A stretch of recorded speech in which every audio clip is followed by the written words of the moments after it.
जिसको हम परमात्मा कहते, ये सब खेल उसी का है। जिसको हम परमात्मा कहते, ये सब खेल उसी का है।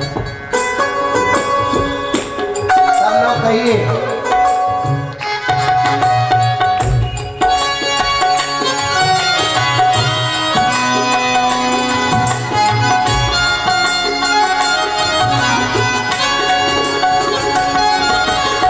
जिसको हम परमात्मा कहते, ये सब खेल उसी का है। जिसको हम परमात्मा कहते, ये सब खेल उसी का है। इस संसार की गतिविधियों पर नहीं अधिकार किसी का है। इस संसार की गतिविधियों पर नहीं अधिकार किसी का है। जिसको हम परमात्मा कहते, ये सब खेल उसी का। जिसको हम परमात्मा कहते, ये सब खेल उसी का। जिसको हम परमात्मा कहते, ये सब खेल उसी का। क्षण भर को जो नहीं छोड़ता, सदा हमारे साथ में है। तारोसी के हाथ में है काया की श्वासा डोरी का, तारोसी के हाथ में है। हंसना रोना जीना मरना सब उसकी मर्जी का है। हंसना रोना जीना मरना सब उसकी मर्जी का है। जिसको हम परमात्मा कहते, ये सब खेल उसी का है। जिसको हम परमात्मा कहते, ये सब खेल उसी का है।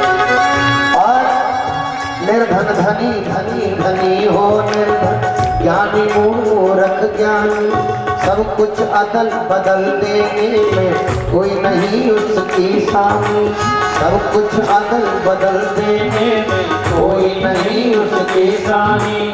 समझदार भी समझ सके ना, समझदार भी समझ सके ना, ऐसा जब तरीका है। जिसको हम परमात्मा कहते, ये सब खेल उसी का। जिसको हम परमात्मा कहते, ये सब खेल उसी का है। इस संसार की गतिविधियों पर नहीं अधिकार किसी का है। जिसको हम परमात्मा कहते, ये सब खेल उसी का है। जिसको हम परमात्मा कहते, ये सब खेल उसी का है। मिट्टी काली पीली हरे बन, आसमान का रंग नीला, आसमान का रंग नीला, आसमान का रंग नीला। सूर्य सुनहरा चंद्रमा शीतल, सब कुछ उसकी ही लीला। सब कुछ उसकी ही लीला, सब कुछ उसकी ही लीला। स्वयं छिप गया सृजनहार सृष्टि का है। जिसको हम परमात्मा कहते, ये सब खेल उसी का है। जिसको हम परमात्मा कहते, ये सब खेल उसी का है। जिसको हम परमात्मा कहते, ये सब खेल उसी का है। जिसको हम परमात्मा कहते, ये सब खेल उसी का है। राजेश्वर आनंद अगर तुम चाहो तो मानो शिक्षा, चाहो तो मानो शिक्षा, चाहो तो मानो शिक्षा। तज अभिमान मिला लो उसकी इच्छा में अपनी इच्छा, इच्छा में अपनी इच्छा। तज अभिमान यही भक्ति का भाव है प्यारे, सूत्र यही मुक्ति का है। जिसको हम परमात्मा कहते, ये सब खेल उसी का है। जिसको हम परमात्मा कहते, ये सब खेल उसी का है। जिसको हम परमात्मा कहते, ये सब खेल उसी का है। जिसको हम परमात्मा कहते, ये सब खेल उसी का है। इस संसार की गतिविधियों पर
थोड़ा सा भी कोई इधर उधर देखे तो सब देखने लगते हैं, थोड़ा सा भी कोई कुछ बोले तो सब आगे पीछे टुकुर टुकुर देखते हैं। तो ध्यान थोड़ा एकाग्र करिए तो कुछ बात बनेगी, नहीं तो नहीं बनने वाली। बाबा बोले देवी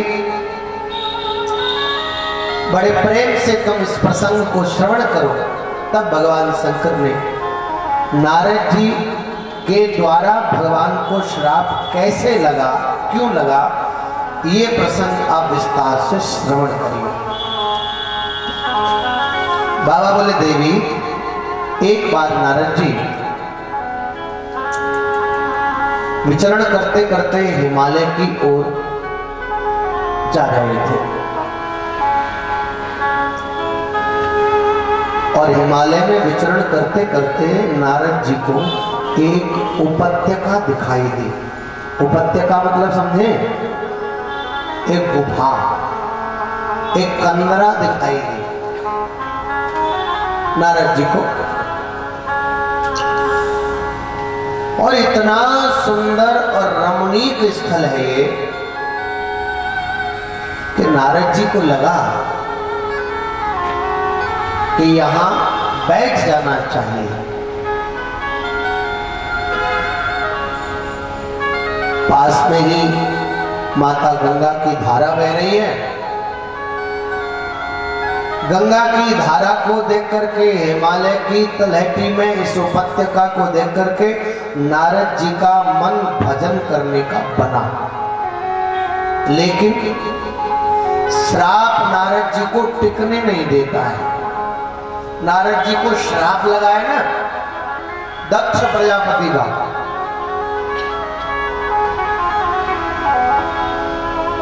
आपको मालूम तो होगा ना? नहीं?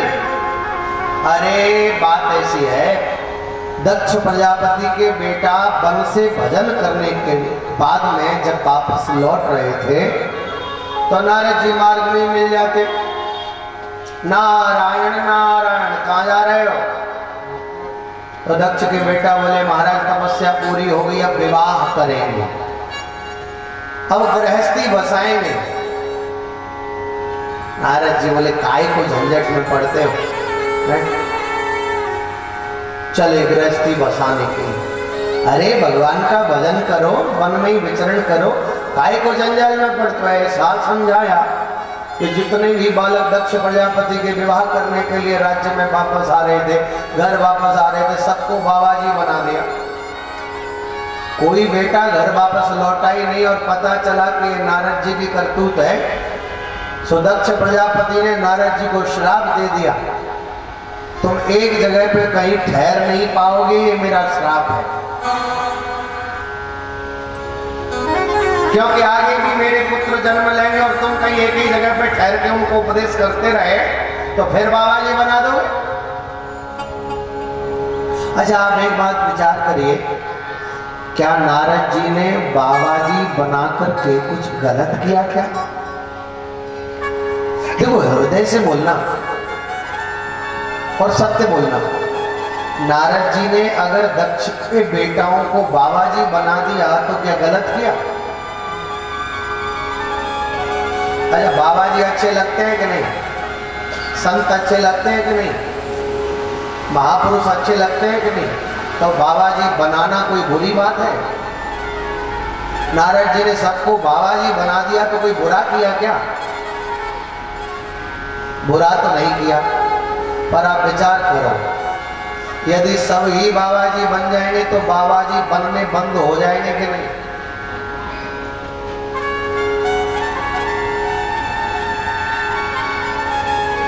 अरे गृहस्थी नहीं होंगे तो बाबा जी उत्पन्न कहां से होंगे? हैं? अरे महात्माओं की छोड़ो, अगर गृहस्थी नहीं होंगे तो परमात्मा भी कहां आएंगे? परमात्मा को भी कहां प्रकट होने के लिए जगह मिलेगी? अब सवाई बाबा जी बन जाए तो बाबा जी बनने ही बंद हो जाएंगे। बोलो जय श्री राम। इसलिए दक्ष प्रजापति ने नारद जी को श्राप दे दिया। लेकिन नारद जी भगवान का नाम लेते हैं, भगवान के नाम के प्रभाव से श्राप की गति भी बाधित हो जाती है, श्राप की गति भी रुक जाती है माता। भगवान के नाम के प्रभाव में काल की गति भी ठहर जाती है। भगवान के नाम का प्रभाव ही ऐसा है। बोलो जय सिया राम। जैसे ही नारद जी बैठे और जैसे ही भगवान का स्मरण करना प्रारंभ किया, सुमिरत हरि ही श्राप गति बाधी। जैसे ही भगवान का सुमिरन किया तो श्राप की गति भी रुक गई, बाधित हो गई। और ऐसा भजन किया महाराज। भजन पे ध्यान लगाओ। हाँ,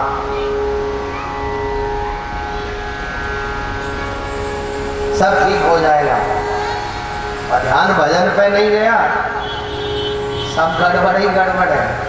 बोलो जय सिया राम। ऐसी तपस्या की माता है।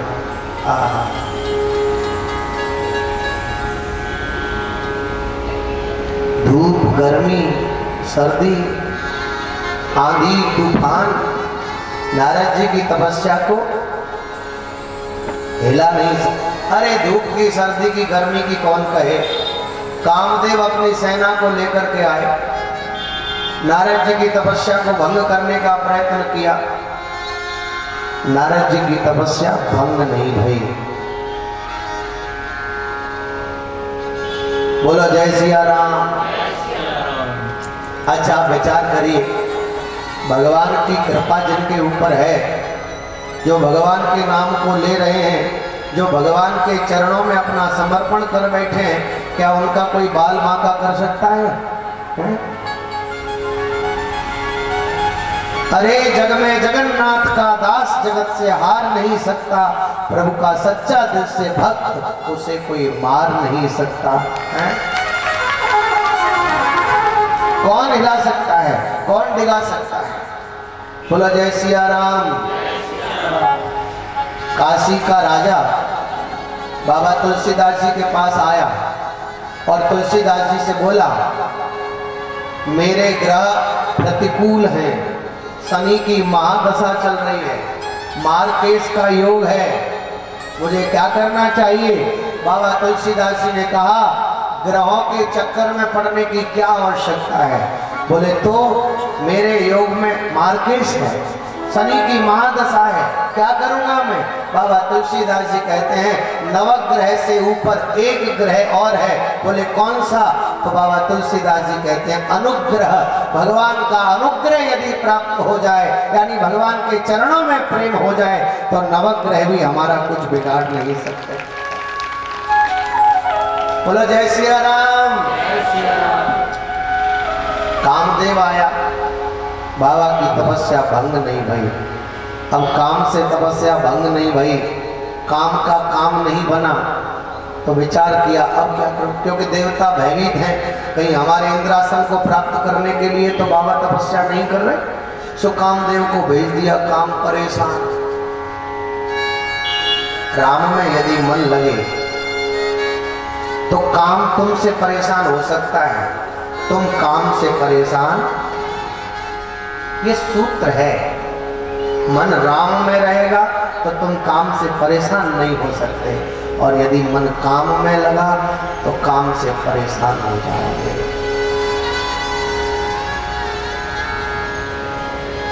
त्राहिमाम त्राहिमाम त्राहिमाम। कामदेव ने कहा, हे देवर्षि, आपके चरणों में मैं अपने आप को समर्पित करता हूँ। त्राहिमाम त्राहिमाम, आपकी जय जयकार हो, आपकी जय हो, आपकी जय हो। देखो, काम ने जब प्रहार किया तो बाबा की आंखें नहीं खुली, नारद जी की आंखें नहीं खुली, लेकिन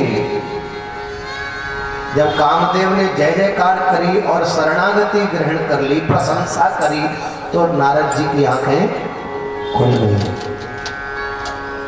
हम बुराई को तो बचा सकते हैं, लेकिन प्रशंसा हमसे सहन मारा। आंखें खुली, प्रणाम किया, महाराज चरणों में वंदन करता। नारद जी बोले अरे काम तुम? अरे महाराज क्या बताएं, क्या धूप, क्या आंधी, क्या तूफान, महाराज आप पे तो कोई असर ही नहीं हुआ। अब कामदेव ने नारद जी की प्रशंसा करना आरंभ कर दिया। जो नारद जी सदा भगवान की प्रशंसा करते हैं, सदा भगवान के गुण गाते हैं, वो नारद जी आज अपने गुण सुनने लग गए, अपनी प्रशंसा सुनने लग गए। महाराज मैंने बहुत प्रयास किया पर मैं आपकी तपस्या को भंग नहीं। अच्छा ऐसी बात है क्या? बोले अरे महाराज आपने मुझे जीत लिया। नारद जी बोले केवल तुम्हें देखा, केवल तुमको नहीं, मेरे ऊपर वर्षा का, आंधी का, सर्दी का, गर्मी का कोई असर नहीं हुआ। तुमको जीता मैंने और देखा तुमने मेरे लिए बहुत कुछ तपस्या को भंग करने के लिए व्रत, मैंने तुम्हारे ऊपर क्रोध भी नहीं किया। देखा अरे महाराज आपने काम को जीता, आपने क्रोध को भी जीत लिया। नारद जी बोले काम को हमने ही जीता है या किसी और ने भी जीता है? अब ध्यान आया एक ने जीता है, हमारे अलावा एक ने और जीता है। किसने? भगवान शंकर ने। किंतु उन्होंने केवल काम को जीता, क्रोध को नहीं जीता, जला करके भस्म कर दिया। और देखा हमने काम को जीता है, तुमको जीता, और देखो तुम पर हमको क्रोध भी नहीं आया ना। अरे महाराज आप तो आप ही है महाराज। और हाँ सुनो, वो देवराज इंद्र को कह देना हमने तपस्या इसीलिए नहीं की कि हमको इंद्रासन मिल जाए, हमें लोभ नहीं है। वाह महाराज वाह, देखा मैंने काम को जीता, क्रोध को जीता और मैंने लोभ को भी जीत लिया, मुझे लोभ भी नहीं है। आप विचार करिए क्या इसमें नारद जी की कोई विशेषता है? कामदेव ने आक्रमण किया, तपस्या भंग नहीं भई, तो क्या इसमें नारद जी की कोई विशेषता है? हम भगवान की कृपा को भूल करके अपनी विशेषताओं में जब उलझ जाते हैं तो हमारे जीवन में पतन प्रारंभ हो जाता है। एक व्यक्ति ने कहा, बोले भाले चले, तीर चले, गोलियां चली, पत्थर फेंके गए और हम बैठे ही रहे। लोगों ने कहा क्यों, तुम्हें चोट नहीं लगी? अरे ऐसे कैसे चोट लगी? भाले चले, तीर चले, हथियार चले, गोलियां चली, पथराव हुआ, दरवाजे बंद और हम बैठे ही रहे। लोगों ने कहा तो कहाँ बैठे थे? बोले किले में, चारों तरफ से दरवाजे बंद थे और हम बैठे रहे, हमको चोट तक नहीं है। अब आप विचार करो, अब इसमें उस व्यक्ति की विशेषता है या किले की? किले की विशेषता है या व्यक्ति की? किले की ना। अरे नारद जी भगवान की कृपा के कवच में बैठे रहे, नारद जी भगवान की कृपा के किले में बैठे रहे, इसीलिए कामदेव नारद जी का कुछ बिगाड़ नहीं सका। लेकिन नारद जी की दशा देखिए, नारद जी क्या कह रहे हैं? हमने तुम्हें भी जीत लिया, क्रोध को भी जीत लिया, लोभ को भी जीत लिया। जय हो महाराज, आपकी जय हो, आपकी जय हो। देवताओं ने जय जयकार करी। अब कामदेव ने अपने सब सहयोगियों के साथ में जाकर के और स्वर्ग में नारद जी के समाचार दिए, तो सबने, समस्त देवताओं ने नारद जी को प्रणाम किया है। लेकिन प्रणाम नारद जी को किया है, प्रशंसा नारद जी की है, लेकिन वंदन बार बार भगवान को कर रहे हैं। प्रभु नारद जी प्रशंसा के पात्र हैं, लेकिन आपकी माया को और आपकी कृपा को हमारा बार बार प्रणाम वंदन है। नारद जी आज जो कुछ भी कर पाए भगवान की कृपा के कारण कर पाए। बोलो जय सिया राम। भगवान की कृपा के कारण कर पाए। अब नारद जी जो भगवान के गुण गाते हैं, जो सदा भगवान की प्रशंसा करते हैं, अब नारद जी अपनी कथा, अपनी प्रशंसा, अपने गुण गा रहे हैं और चल दिए। कहाँ चले? बीड़ा उठाकर के चल दिए। कहाँ पहुंचे? कैलाश। क्यों? नारद जी बाबा को ये बताना चाहते हैं कि आपने केवल काम को जीता है, हमने काम को भी जीता है और क्रोध को भी जीता है, लोभ को भी जीता है। यानी अब हम आपसे भी श्रेष्ठ हैं। आपने काम को ही जीता लेकिन क्रोध को नहीं जीता। आपने जला करके राख कर दिया काम, क्रोध को नहीं जीता। अच्छा, जैसे ही नारद जी को भगवान शंकर ने आता हुआ देखा, बाबा को तो बड़ी प्रसन्नता, भाई चलो ये बढ़िया हो गया, नारद जी आए हैं तो अब प्रभु की कथा सुनने को मिलेगी, राम कथा सुनने को मिलेगी। बाबा को बड़ा आनंद हुआ। अब नारद जी आए हैं तो भगवान की कथा तो सुनाएंगे ही सुनाएंगे, प्रभु की चर्चा सुनेंगे। लेकिन नारद जी ने बाबा को प्रणाम करते हुए कहा, देवादेव महादेव को वंदन। भगवान शंकर बोले, आओ देवर्षि, हमारा अहो भाग्य, आप पधारे, हमारा अहो भाग्य।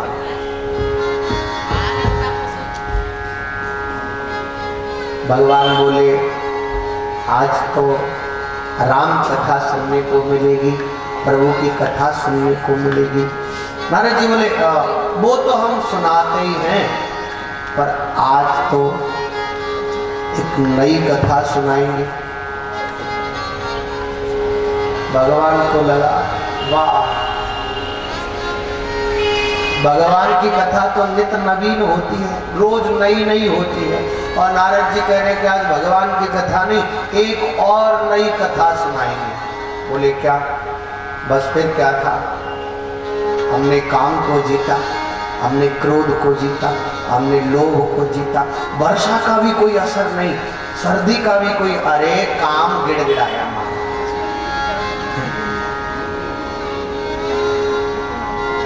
हम पे किसी का असर नहीं हुआ। अब आप कुछ समझ पा रहे हैं नारद जी के भीतर क्या हो रहा है? नारद जी के भीतर भगवान बनने का शौक उत्पन्न हो गया, भगवान बनने का शौक। अब हम श्रेष्ठ हैं, अब हम वो नहीं है पहले वाले, अब हम बदल गए हैं। पूरी कथा सुना डाली, भगवान शंकर मौन।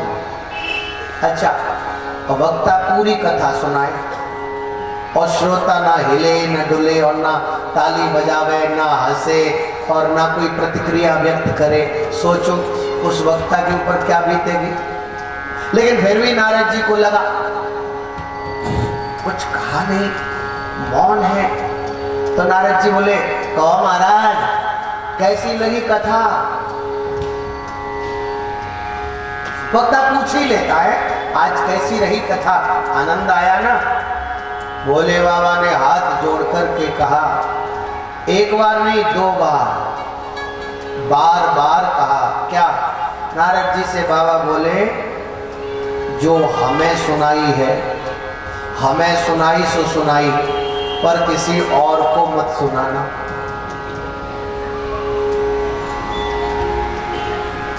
नारद जी बोले, हम किसी और को क्यों सुनाएंगे? अब भगवान के सिवा हमारा कोई है ही नहीं, हम किसी और को क्यों सुनाएं? बाबा बोले, बस बस बस, भगवान को ही मत सुनाना, ये ध्यान रखना। ये बाबा ने 2 बार कहा, भगवान को ही मत सुनाना, ये आपसे बार बार बंधन करके हम प्रार्थना करें। नारद जी बोले भगवान को भी नहीं, लेकिन अगर चर्चा चल पड़ी तो, अगर भगवान ने पूछा और बात चल पड़ी तो बाबा बोले तब भी बार बार इस चर्चा को छुपाने का प्रयत्न करना। भगवान के आगे यह चर्चा बिल्कुल भी मत करना। ठीक है। अच्छा, नारद जी समझ गए। समझना तो वही चाहिए था जो बाबा ने कहा, लेकिन नारद जी कुछ और ही समझ गए। क्या? शंकर जी को हमारी योग्यता, हमारी सफलता अच्छी नहीं लगेगी भी कैसे? अब इन्होंने केवल काम को जीता है, हमने काम को भी जीता, क्रोध को भी जीता, लोभ को भी। अरे इनसे श्रेष्ठ तो हम वैसे ही हो गए, तो अब इनको हमसे जलन तो होगी, इसीलिए मना कर रहे हैं कि कहीं और नहीं सुना। नारद जी ने मन में सोचा ठीक है, अगर कहा है कि भगवान को भी नहीं सुनाना, भगवान को भी नहीं बताना, नहीं जाएंगे। और अब हमें अपनी तरफ से बताने की जरूरत ही क्या है? अब तो भगवान को हमारी जरूरत होगी तो खुद ही बुला लेंगे भगवान हम। देखिए, ये नारद मोह का प्रसंग है, ध्यान देना। भगवान को हमारी आवश्यकता पड़ेगी तो खुद ही बुला ले, पर भगवान भी कम कौतुकी थोड़ी ना। नारद जी को बुलाया ही नहीं, कई दिन व्यतीत हो गए। नारद जी को लगता है सूचना अभी भगवान के पास पहुंची नहीं। मैंने क्या क्या किया है, मेरी क्या सफलता हुई है, भगवान को भी जानकारी नहीं है। अब जानकारी नहीं हुई होगी तभी नहीं बुलाया, अब नहीं हुई तो क्या हो गया? हम ही एक बार जानकारी देने के लिए चले, एक बार जानकारी देने के लिए चले, भगवान को पता तो चले कि हमने कैसी सफलता प्राप्त की है। नारद जी चले, बीड़ा हाथ में लेकर नारद जी चले।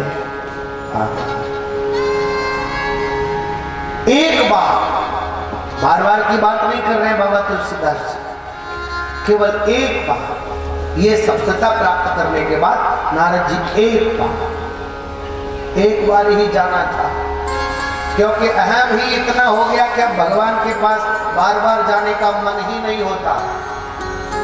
अब बार बार जाए कैसे? लेकिन एक बार अपने बारे में बतलाने के लिए, अपनी विशेषताओं को बतलाने के लिए बाबा चले। एक बार करतल कर लीना, गावत हरि गुण गान प्रवीणा। प्रभु का गुणगान करते हुए चले। श्रीमन नारायण नारायण नारायण नारायण नारायण, श्रीमन नारायण नारायण नारायण,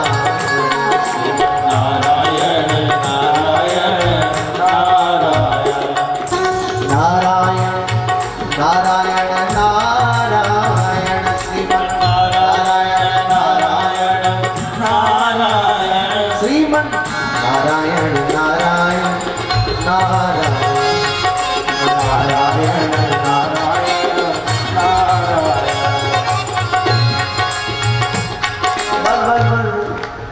पहुंच गए, इन्हें देर थोड़ी ना लगती। पहुंच गए। और जैसे ही नारद जी पहुंचे, देखिए भगवान कितने बड़े कौतुकी हैं, लीलाधारी हैं। आप यहां पर दर्शन करिए। नारद जी पहुंचे और जैसे ही नारद जी पहुंचे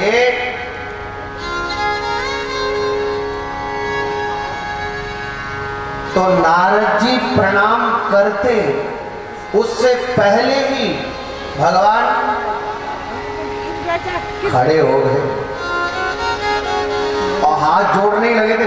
भगवान, अरे क्या कर रहे हो नारद जी, क्या ये कि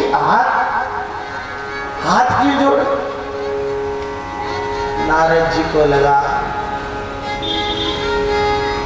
लगता है अब भगवान को भी पूरी जानकारी हो गई है, हमें कुछ अब बताने की आवश्यकता नहीं। तो भगवान पहले बैठे ही रहते थे, जान गए कि अब नारद नहीं रहे, अब नारद बराबर के हो गए। भगवान भी कम कौतुकी, भगवान हर्ष मिले उठ रमा निकेता, प्रसन्न होकर के। ऐसा नहीं कि मन में कुछ प्रसन्न हो, अरे आओ नारद जी आओ आओ आज, अरे कैसी हाथ जोड़ने की क्या जरूरत, हाँ बैठो। ऐसा नहीं कि दूर बैठा है ना, जिस आसन पर खुद बैठते हैं अपने बगल में बिठाए। नारद जी को लगा बन गई बात, अब हम में और इनमें अंतर ही क्या रहा, अब तो हम भी भगवान और ये लक्ष्मी जी को बड़ा अटपटा लगा। मन ही मन लक्ष्मी जी भगवान को कहती है ये क्या कर रहे हैं आप? अरे अहंकार को नष्ट करना चाहिए था, आपने तो और बढ़ा दिया। भगवान बोले देवी बढ़ाना तो पड़ेगा। बोले हमारी समझ में नहीं आ रही कि आप ये कर क्या रहे। भगवान बोले आ जाएगी, थोड़ी देर बाद आएगी। नारद जी को अपने बगल में बिठाया। अच्छा, बगल में बिठाते ही भगवान ने क्या कहा, नारद जी बड़े दिनों में आए, कहाँ रहे? अच्छा, नारद जी तो इसी मौके की तलाश में थे। कब भगवान पूछे कि कहाँ रहे, तो नारद जी को बताना ही पड़े कि हमने ये किया और वो किया। जैसे ही भगवान ने कहा कि नारद जी बड़े दिनों में आए, दिखे नहीं, कहाँ, क्या बताएं महाराज, क्या हुआ? समाधि समाधि, हाँ महाराज समाधि लग गई। अच्छा, अरे महाराज वर्षा आई, तूफान आए, सर्दी गर्मी कुछ भी, अरे महाराज ये तो बहुत छोटी बात। कामदेव आया, पूरी सेना लेके आया, परास्त हो गया महाराज। बार बार प्रणाम करके चला गया, काम के ऊपर विजय प्राप्त की मैंने, लेकिन प्रभु ये सब आपकी कृपा से हुआ है। नारद जी ने इतना तो कहा। भगवान मन ही मन सोचने लगे, वो तो ठीक है, हमारी कृपा से हुआ है ये तो ठीक है, लेकिन नारद तुमने जो किया है इस करने की प्रशंसा तीनों लोकों में फैल गई है। अब सब तुमको जैसे हमें प्रणाम करते हैं वैसे ही तुमको प्रणाम करेंगे। नारद जी को ये बात जैसे ही सुनी सो लगा, बन गई बात। अब तक लोग भगवान को प्रणाम करते थे, अब हम भी भगवान अब हमें प्रणाम करेंगे, तो अब हमको भगवान को प्रणाम करने की क्या जरूरत है? अब हम तो बराबर के हो गए। बोलो जय सिया राम। जय सिया राम। थोड़ा और धीरे बोलो। जय सिया राम। अब तो बराबर के हो गए। प्रभु आपकी कृपा से हुआ। भगवान बोले हाँ मेरी कृपा से हुआ। नारद जी अपनी महिमा अपनी प्रशंसा गाते गाते चलने लगे। भगवान को कष्ट हुआ। पुर अंकुरेउ गर्व तरु भारी, बेग सो मैं डारी हूँ उखारी, पन हमारा सेवक हितकारी। भगवान को बड़ा कष्ट हुआ। नारद जैसे भक्त के हृदय में अभिमान का अंकुर उत्पन्न हुआ है। लक्ष्मी जी बोली आपने और उसको बढ़ा दिया और उसको भुला दिया और उसको फैला दिया। भगवान बोले देवी मैंने जो भी किया है उचित किया है। क्या उचित किया है? इलाज करना तो दूर की बात, आपने और उसको बढ़ा दिया रोग को। भगवान बोले देवी, नारद जी का उपचार तो हुआ था, लेकिन नारद जी ने दवाई कहाँ ग्रहण की है? शंकर रूपी वैद्य के द्वारा नारद जी का उपचार हुआ। बार बार शंकर जी ने कहा था कि ये चर्चा मुझे सुनाई है, पर भगवान को मत सुनाना, जैसा मुझे कहा वैसा भगवान को मत कहना। बार बार समझाया था, भगवान शंकर ने गोली दी थी, दवाई दी थी, लेकिन नारद जी ने खाई नहीं। फोड़ा उत्पन्न हुआ, डॉक्टर के पास गए, डॉक्टर को दिखाया। डॉक्टर ने पूछा कब पैदा हुआ? बोला हमने कि बस 1-2 दिन ही हुए हैं। डॉक्टर ने दवाई दी, गोली दी, खा लेना, यहीं कि यहीं बैठ जाएगा। हम आ गए डॉक्टर को दिखा के, डॉक्टर ने गोली दी और घर आए तो गोली नहीं खाई। हम गोली नहीं खाई, फोड़ा बढ़ा तो दूसरे डॉक्टर के पास गए, डॉक्टर को दिखाया। डॉक्टर ने देखा ये तो बहुत बड़ा हो गया, बहुत बढ़ गया, तो घबराए, क्या करना पड़ेगा?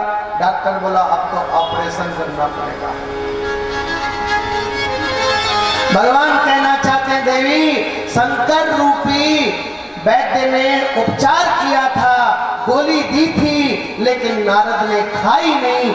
अब मेरे पास आए तो मैंने देख लिया कि अब गोली से नष्ट होने वाला नहीं, केवल दवाई खाने से ये नष्ट होने वाला नहीं। देवी, मैंने बढ़ाया इसीलिए है, अब मुझे सीधा सीधा ऑपरेशन करना पड़ेगा, जड़ से ही भागना पड़ेगा। भगवान मानो कहना चाहते हैं, मैंने इसीलिए बढ़ाया, अब ऑपरेशन ही करना पड़ेगा। ऑपरेशन करने के लिए भगवान ने लीला विस्तारी, अपनी माया को आदेश दिया, योग माया को बुलाया और कहा एक सुंदर से नगर का निर्माण करो।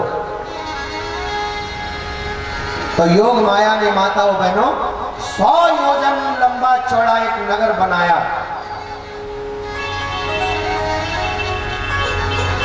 राजा शीलनिधि का नगर, ये भगवान की माया से बना हुआ है। और राजा शीलनिधि के यहाँ पर राजकुमारी विश्वमोहिनी का स्वयंवर होने को जा रहा है। नारद जी ने अचानक से चलते चलते इस नगर को देखा, नगर बड़ा सुंदर है।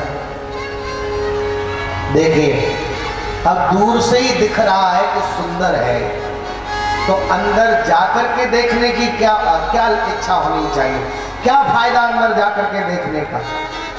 लेकिन नारद जी ने मन में विचार किया, थोड़ा अंदर भी जाके देखा, और अंदर की सोचते सोचते पूरे ही अंदर चले गए।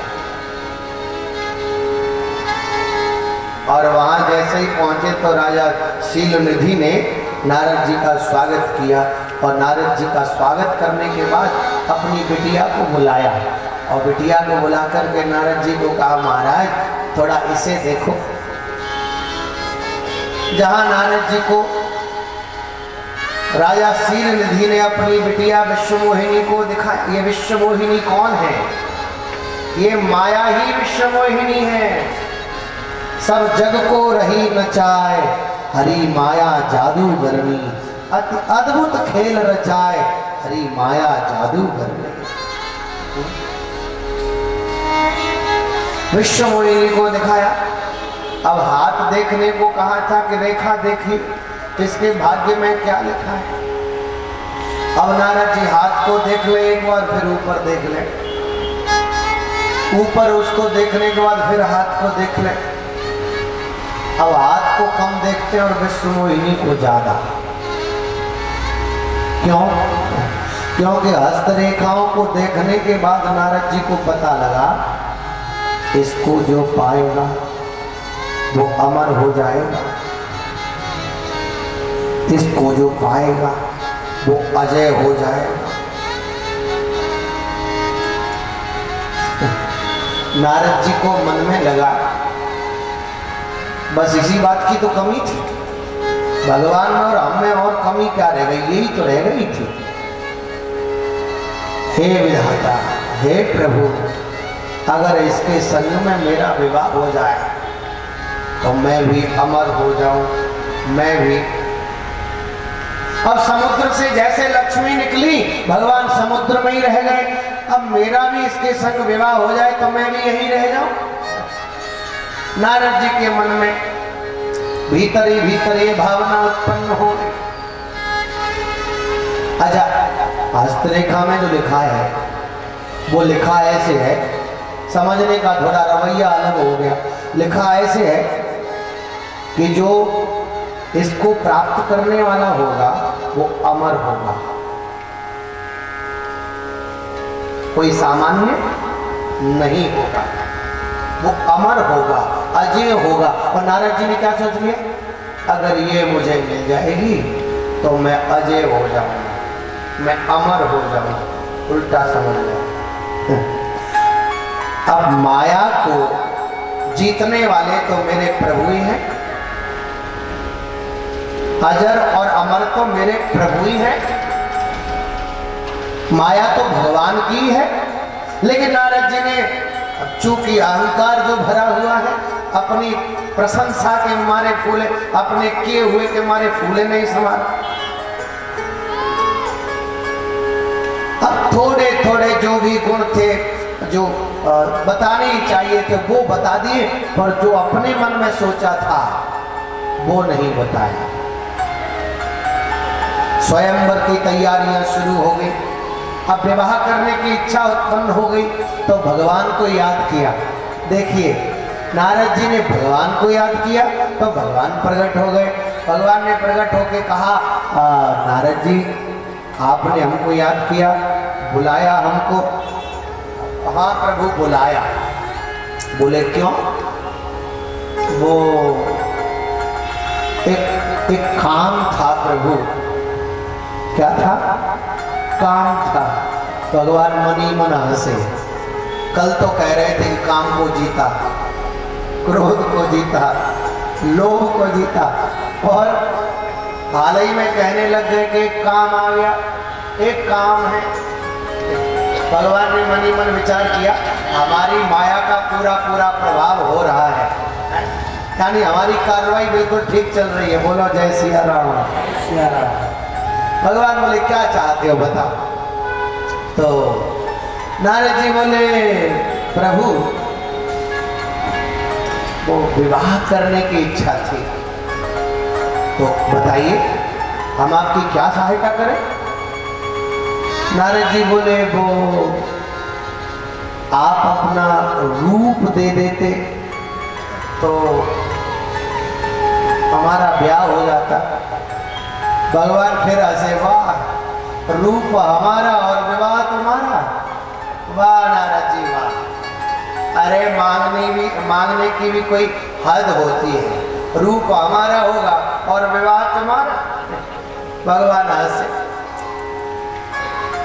भगवान कोई युक्ति बना ही रहे थे कि क्या करूं, अब अपने नारद की रक्षा तो करनी है, अभिमान से नारद को बचाना तो है, नारद जी की रक्षा तो करनी ही है। कुछ सोचने ही वाले थे तब तक तो नारद जी ने कह दिया, बोले प्रभु आपको जो अच्छा लगे और मेरा उसमें हित हो वो ही करना। भगवान ने कहा बन गई बात।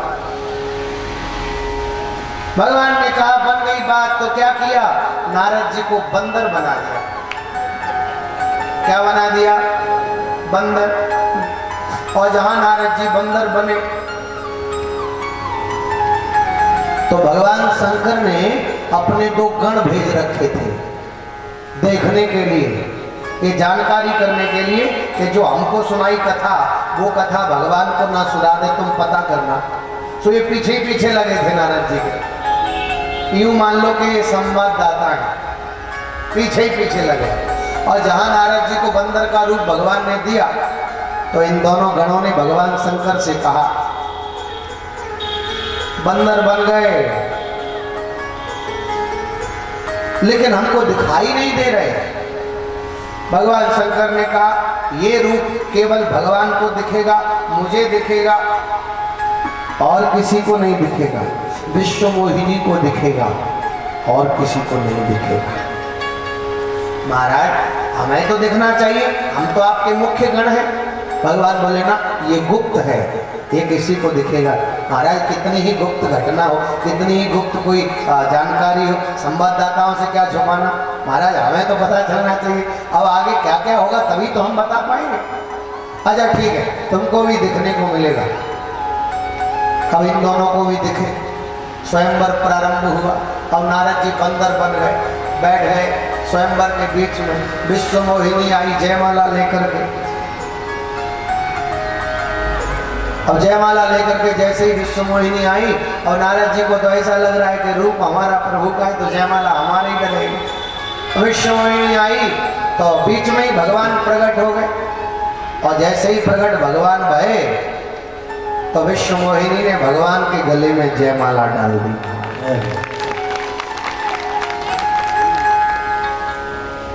ये दो गण बोले हो गया ब्याह। नारद जी की ओर देख करके बोले हो गया ब्याह, दुल्हन तो गई। अरे बंदर हो बंदर, एक बार देखा तक नहीं, बंदर बना दिए गए बंदर। अब नारद जी को बड़ा क्रोध आया। ऐसा क्रोध आया नारद जी आग बबूला हो गया। अच्छा एक बात यहाँ पे विचार करने की है। अब इन दोनों गणों से पूछा जाए, जब बंदर बने थे तभी अगर नारद जी को बता देते तो क्या नारद जी को इतना क्रोध आता? क्या नारद जी का इतना बड़ा अपमान होता? अच्छा बताने वाले बताते ही तब हैं जब काम बिगड़ जाए। वो पहले नहीं बताते, वो बताते ही तब है जब काम बिगड़ जाए। इन्होंने कहा कि बंदर बने हो बंदर जरा देख लो। अब शीशा तो थाने से तुरंत देख लेते। जल भरा हुआ था एक पात्र में, कहा देख लो बंदर हो, कैसे बढ़िया लग रहे हो। विश्व मोहिनी ने पलट करके भी नहीं देखा नारद जी को। भगवान शंकर कहते हैं तो भगवान का बंदर बन जाए है? माया उसकी ओर पलट करके कभी देख नहीं सकती। महाराज माया उसकी ओर पलट नहीं देखती। भगवान ने परम हित किया है नारद जी का। अगर विवाह हो जाता तो नारद जी का जीवन नष्ट हो जाता। भगवान ने अभिमान का अंकुर निकालने के लिए ये माया रची है। लेकिन नारद जी क्रोध के मारे आग बबूला भय और सबसे पहले इन दोनों गणों के ऊपर क्रोध किया। मूर्खो, तुम्हें अगर बताना ही था तो पहले नहीं बता सकते थे। दुष्ट हो, राक्षसों के जैसा व्यवहार किया तुमने मुझे मेरे लिए। जाओ, मेरा श्राप है, तुम दोनों के दोनों राक्षस हो जाओ। यही दोनों के दोनों भगवान शंकर के गण रावण और कुंभकर्ण बने। बोलो जय सिया राम। गण बोले महाराज हमने केवल आपको बताया कि आप बंदर बने हो, हमें तो राक्षस होने का श्राप दे दिया। इतना गुस्सा, लेकिन जिन्होंने बंदर बनाया है उनका क्या हाल होगा? नारद जी बोले बस उन्हीं को देखना, उन्हीं के पास जा रहे हैं। नारद जी आए तिल मिलाते हुए क्रोध के मारे आग बबूल। भगवान भी बड़े कौतुकी हैं। नारद जी को रास्ते में ही मिल गए, अकेले नहीं मिले। एक तरफ लक्ष्मी जी और एक तरफ विश्व मोहिनी है। ले अब ये कोई बात है? वैसे ही आग बबूला हो रहे हैं, मरे जा रहे हैं। नारद जी ने जो भगवान को देखा, भगवान बोले नारद जी प्रणाम, कहाँ जा रहे हो? बोले बस तुम्हारे ही पास आ रहे थे। जहाँ दोनों को अगल बगल खड़े हुए मन में खड़े हुए देखा तो मन में विचार किया, वाह खुद दो दो लिए खड़े हैं, हमारा एक हो रहा था वो भी नहीं होने दिया। जो गालियां देना शुरू किया ना, तुम कुटिल हो, तुम कपटी हो, तुम छली हो। भगवान हंस रहे हैं। नारद जी बोले मैं गाली दे रहा हूँ, तुम हंसे जा रहे हो। भगवान बोले वो क्या है ना, अभी अभी विवाह हुआ है तो वहाँ तो गालियाँ दी नहीं गई, अब विवाह हुआ है नया नया तो गालियां तो पढ़नी ही चाहिए। आप गालियां दे लो, ये तो आनंद का विषय है।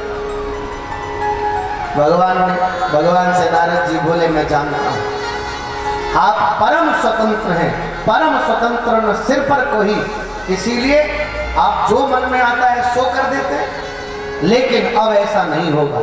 आपने मेरा अपमान किया है। नारद जी ने श्राप दिया, मुझे बंदर बनाया, मेरे मन में विवाह करने की इच्छा थी, आपने उसको अपूर्ण रखा, मेरा श्राप है। आपको भी पत्नी के कारण वन वन भटकना पड़ेगा, मेरा श्राप है। जैसे मैं पत्नी के कारण अभी दुखित हूं, वैसे ही आपको भी वन वन में जाकर के भटकना पड़ेगा और पत्नी के लिए रोना पड़ेगा। और हाँ, आपने मुझे बंदर बनाया ना, बंदर, तो याद रखिएगा ये बंदर का रूप ही, ये बंदरों की सेना ही आपकी आगे चल के सहायता करेगी, इस बात का भी ध्यान रखना। नारद जी ने श्राप दे दिया और भगवान ने श्राप शिरोधार्य कर लिया। और नारद जी से कहा अब मत कहना कि परम स्वतंत्र न सिर पर कोई, अब हमने श्राप शिरोधार्य कर लिया है, अब स्वतंत्र नहीं है, हम आएंगे। भगवान शंकर बोले देवी इस तरह से नारद जी के द्वारा प्रभु को श्राप लगा। और देवी भगवान के आने का नारद जी के श्राप के कारण तो हेतु है ही, लेकिन तीसरा कारण और है। मनुष्य